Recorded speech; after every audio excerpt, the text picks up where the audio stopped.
कौशल राज्य में अचिरवती नदी के तट पर अर्जुन नामक एक युवक रहता था। वह एक कुशल कारीगर था। लकड़ी के फर्नीचर, दरवाजे और रथ बनाने में निपुण था। उसके हाथों में सृजन था, लेकिन उसके मन में अशांति थी। अर्जुन के पास सब कुछ था, प्रतिभा, यौवन, एक घर और मीरा नाम की एक युवती का प्रेम भी, लेकिन फिर भी उसे चैन नहीं था। उसका मन एक उग्र घोड़े की तरह था, हमेशा दौड़ता हुआ, हमेशा कुछ और चाहता हुआ।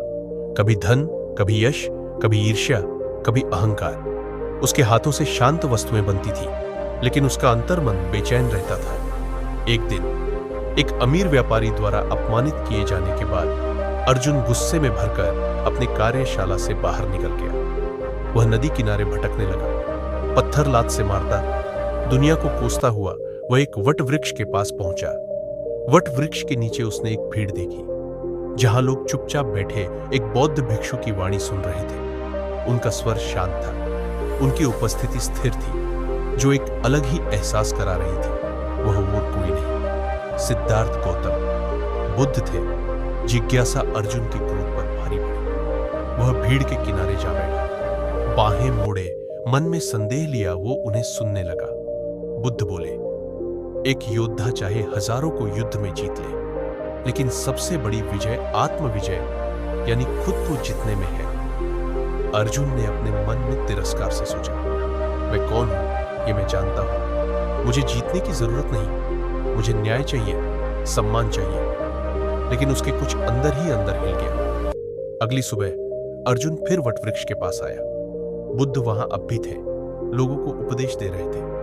प्रश्नोत्तर के समय अर्जुन खड़ा हुआ और बोला, मेरा मन कभी शांत क्यों नहीं रहता? मेरे पास कौशल है, यश है, प्रेम है, फिर भी भीतर उथल पुथल है। हर अपमान मुझे घायल करता है, हर प्रशंसा मुझे ऊपर उठाती है। मैं इतना अस्थिर क्यों हूं? बुद्ध ने मुस्कुराकर कहा, तुम बिना लंगर की नाव हो, जीवन की धारा तुम्हें जहां चाहे वहां ले जाती है। जब तक तुम अपने केंद्र को नहीं खोजोगे, दुनिया तुम्हें हिलाती रहेगी। अर्जुन ने पूछा, और मैं अपना केंद्र कैसे पाऊं?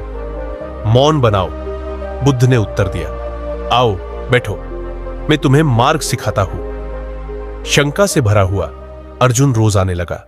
उसने ध्यान करना सीखा, श्वास को देखना सीखा, विचारों को देखना सीखा। उन्हें जाना यह अभ्यास कठिन था, लेकिन अर्जुन ने इसे करना जारी रखा, जिससे उसके भीतर धीरे धीरे परिवर्तन होने लगा। उसे अपने विचार पक्षियों जैसे दिखने लगे, आते जाते, कभी क्रोध के बादल, कभी क्षणिक प्रसन्नता। वह समझने लगा कि वह ये विचार नहीं है, वह इन सब के पीछे की खुली आकाश है। एक सुबह अर्जुन ने बुद्ध से कहा, जब मैं ध्यान में बैठता हूं तो शांति पाता हूं, लेकिन जैसे ही दुनिया में लौटता हूं, मेरा पुराना क्रोध लौट आता है। बुद्ध ने नदी की ओर इशारा किया। क्या नदी जंगल के बाहर बहना बंद कर देती है? नहीं, अर्जुन बोला। तो फिर तुम्हारी शांति जंगल से बाहर क्यों रुकनी चाहिए? सच्ची शांति शोर की अनुपस्थिति नहीं, बल्कि शोर में भी जागरूक रहना उपस्थिति है। एक दिन एक कुलीन व्यक्ति ने मंदिर के लिए एक भव्य दरवाजे का आदेश दिया। यह अर्जुन के जीवन का सबसे प्रतिष्ठित प्रोजेक्ट था। उसने पूरे मन से कार्य किया। अंतिम दिन, जब वह अंतिम कमल की पंखुड़ी तराश रहा था, उसकी प्रिय छेनी फिसली और लकड़ी में दरार पड़ गई। वह कांप उठा। पुराना अर्जुन एक क्षण के लिए लौट आया, गुस्सा, निराशा, आक्रोश। लेकिन फिर वह रुक गया। उसने आंखें बंद की। बुद्ध की बात याद आई, आसक्ति ही दुख की जड़ है। उसने गहरी सांस ली। वह टूटी लकड़ी को देख मुस्कुराया। उसे समझ आया, उसका दुख लकड़ी से नहीं, परिणाम से था, उसकी आसक्ति से था। उसने फिर से आरंभ किया, और यह द्वार पहले से भी सुंदर बना। 1 वर्ष बाद अर्जुन वट वृक्ष के नीचे लौटा।